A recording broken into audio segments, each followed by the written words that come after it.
পাথারকান্দি ও রামকৃষ্ণনগর সমজেলার উদ্বোধন করলেন মন্ত্রী জয়ন্ত মল্ল বড়ুয়া। শুক্রবার ঐতিহাসিক দিন ছিল পাথারকান্দি ও রামকৃষ্ণনগরবাসীর জন্য। ওই দিন সমজেলার উদ্বোধন হলো মন্ত্রীর হাত দিয়ে। সকাল থেকে এলাকায় উৎসবমুখর পরিবেশ ছিল। মন্ত্রী রামকৃষ্ণনগরে পদার্পণ করার পর মণিপুরী সম্প্রদায়ের লোকেরা ঢাকঢোল বাজিয়ে মন্ত্রীকে স্বাগত জানান।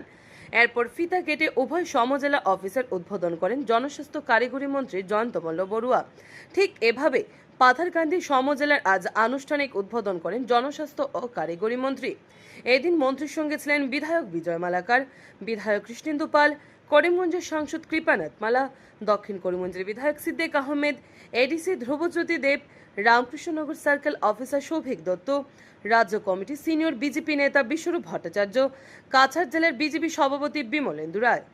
জনতা পার্টি আর আমার মুখ্যমন্ত্রীকে আশীর্বাদ করেছেন। এইবার গত লোকসভার সময় আমি এখানে আছিলাম।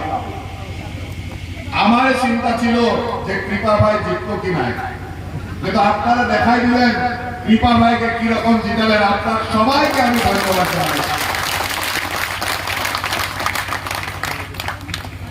আপনার যেভাবে আমার দলের কাছে, আমার মুখ্যমন্ত্রীর কাছে খুব সুন্দরভাবে হারা হয়েছে, আর মুখ্যমন্ত্রীকে শক্তিশালী করার মধ্যে কাজ করছেন। আপনারও দায়িত্ব হলো কিভাবে রামকৃষ্ণনগরকে আগে নেওয়া যায়, রামকৃষ্ণনগরে সব বিকাশ কিভাবে হয়, এই জন্য আমার সরকার কাজ করছে।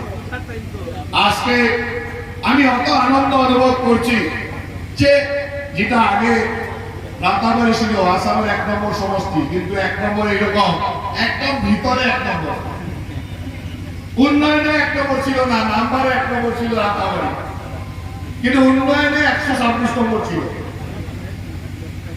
এই রাতাবাড়িকে যেভাবে সাজানো গেল মাত্র 3টি বছর, 3-3.5 বছর, আপনারা দেখলেন যে রাতাবাড়িতে এখন মেডিকেল কলেজ, মডেল কলেজ, একটার উপরে একটা কাজ হইতেছে। আরো এখন সাব ডিস্ট্রিক্ট, যে সমজেলা, জেলার হেডকোয়ার্টার যেরকম, এই রকমের রামকৃষ্ণনগর জেলার হেডকোয়ার্টার উপরে হয়ে গেল। আপনারা এখন কিছু কামের জন্য ডিস্ট্রিক্ট কমিশনারের কাছে থাকতো, যেটা সিডিসি এখানে থাকতো, ওর কাছে সব পাওয়ার থাকতো। ল্যান্ড সেলের পারমিশন, আজকে জমি একটা বিক্রি করার জন্য পারমিশন দেওয়ার জন্য ডিস্ট্রিক্ট অফিসে যাইতে, ডিসি অফিসে যাইতে লাগে। 2-3 দিন যাওয়ার পরে আর নিজের ঘর থেকে বাইরে যায়, 50 কিলোমিটার দূরে যায়, তাতে দালালের সব করতে লাগে। দালালে কত গরিব মানুষের কত লুটপাট করে। দালাল থাকে অফিসগুলোতে, ঘরের কাছে হলে তো দালাল কথা নাই। আপনারা যখন এখানে থেকে একটা গরিব মানুষ যায় করিমগঞ্জে, কত দালালের সঙ্গে পড়ে যায়।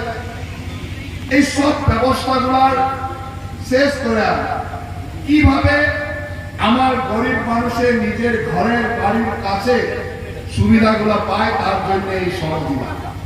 আর আজকে আমি অত্যন্ত আনন্দ অনুভব করছি যে আপনারা একটা ডাইনামিক বিধায়ক, আমার ছোট ভাইয়ের মতো, তো আমি বলছি যে যথেষ্ট ডাইনামিক বিধায়ক, ছোট ছেলে, কিন্তু কাজ করার যেটা উৎসাহ আছে, আপনারা সবাই এরকম একটা বিধায়ক করেছে।